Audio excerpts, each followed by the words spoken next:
هره څلورزولي یو پوره شکل دی. دلته موږ سره دوه څلورزولیانې راکړل شوي دي او دا دواړه هر یوې پوره شکل دی. یو او دای دوهمه څلورزولي. موږ ته وایي کومه افاده په انځور کې نښه شوي برخې راښیي. دوه ځوابه په نښه کړئ. دلته دا ټولې برخې په نښه کړي دي یا په دې ګلابي رنګ یې څنګه کړي رنګ کړي دي. نو ویډیو ودروئ او تاسې د حل کولو کوښښ وکړئ.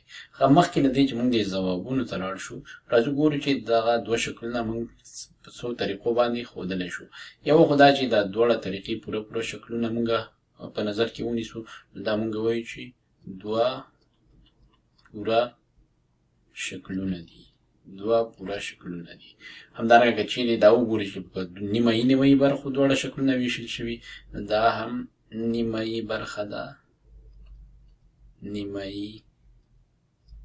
دا هم نیمه ده، دا هم نیمه ده او دا هم نیمه ده. نو موږ سره ټولې څو نیمه برخې شو؟ یوه، دوه، درې، څلور.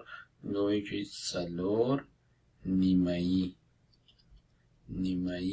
برخې. همدارنګه که چیرې دا موږ داسې وښیو چې یو پر دوه، دا هم یو پر دوه برخه ده، دا هم یو پر دوه برخه ده، دا هم یو پر دوه او دا هم یو پر دوه. دا ټولې څو دانې یو پر دوه شي؟ دا ټولې شوې څلور دانې نیمه برخې یا څلور پر دوه برخې. نو اوس راځو موږ ځوابونو ته. نو کومه افاده په انځور کې نښه شوې برخې ښیي؟ دا اوله خو سمه ده، ځکه یو پوره شکل د دې معنا دی او دلته موږ سره دوه دي، دا سم نه دی. نو څلور پر دوه، بالکل څلور پر دوه موږ سره دی، دا زموږ ځواب دی، دا موږ په نښه کوو. همدارنګه څلور نیمه برخې، بالکل څلور نیمه برخې موږ سره دي، نو دا هم زموږ ځواب دی.